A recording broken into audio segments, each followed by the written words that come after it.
Hi, Jason with GQue Barbecue. There are several different ways to smoke pulled pork. However, today I'm going to show you the easiest way. It's going to require no trimming, no injecting, and no wrapping, and it's going to be absolutely fantastic. If that's something you want to see, it's coming up right now.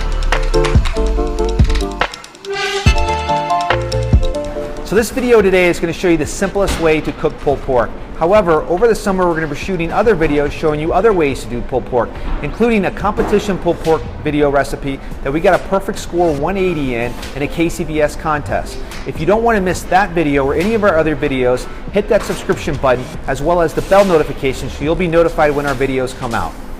So since this is the simplest way to do pulled pork, we're essentially not going to do anything but rub this butt. We're not going to apply any binder to it, we're not going to trim it, and we're not going to inject it. I like to choose a bone-in pulled pork for two reasons. I like the bone-in because one, it's cheaper, and also two, because it keeps the pork butt holding its stature during the cook. The first thing I'm going to do, and only thing I'm going to do, is rub this down with my favorite rub, the rub. If you want to try the rub, there's a link down below in the description button and you can order it online. We're going to apply a light to medium coat, making sure we hit all the sides and including the bottom. The bottom is important because we're going to cook this on a drum smoker. So how the drum smoker works is that the fat's going to drip off and it's going to hit the charcoals and create these vapor bursts, and it's going to come up and flavor the meat. To get the fire going, I'm going to fill the charcoal basket all the way up with hardwood lump charcoal. I'm going to take one of these fire starters, put it in the middle of the basket, light it on fire, and add a couple of coals to the top of it.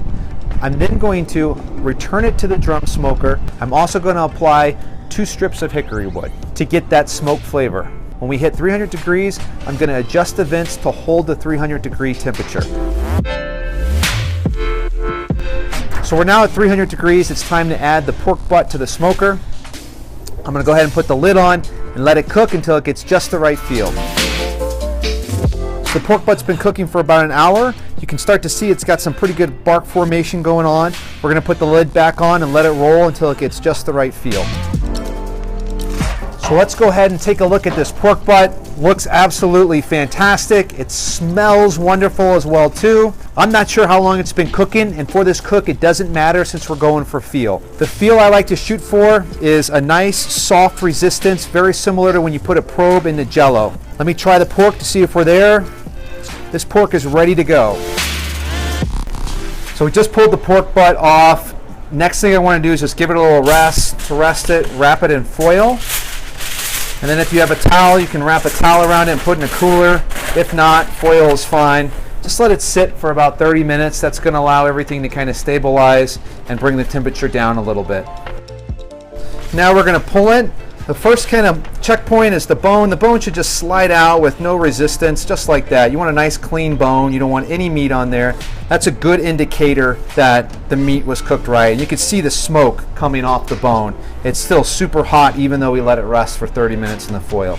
So then to pull it, just use your hands. I can go right in because I got a pair of hot gloves. I just like to go in and pull the parts that I wouldn't want to eat. So things like this. This is a piece that I would not want to eat. And any other kind of chunks I just pull out. One other thing I like to do is I don't like to pull it real fine. I like to leave big chunks in there, but that's just a personal preference. I like big old bites of pork.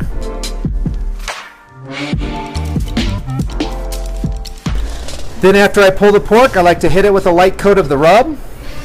So now our pulled pork is pulled, it's seasoned. You can do whatever you like with it. This keeps well for tacos, it keeps well for whatever you like. I feel like a sandwich today, so I'm going to make a sandwich out of it.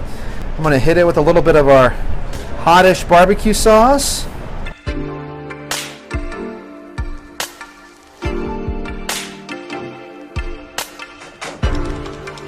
Man, you guys got to take a look at this. Come on in and get a close-up of this. We've got our easy pulled pork sandwich. It looks absolutely fantastic. It's super easy to do. We didn't trim it, we didn't inject it. We just let it roll on the drum smoker until it got the perfect feel.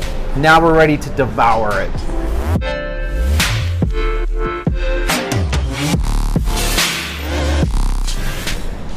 Guys, that was absolutely fantastic.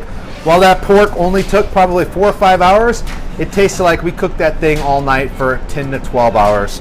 Super simple, good porky flavor. Definitely picked up some notes of hickory and charcoal from the smoke. Absolutely delicious, super easy. I highly recommend any new guys out there looking for an easy way to smoke pulled pork to go ahead and try this method.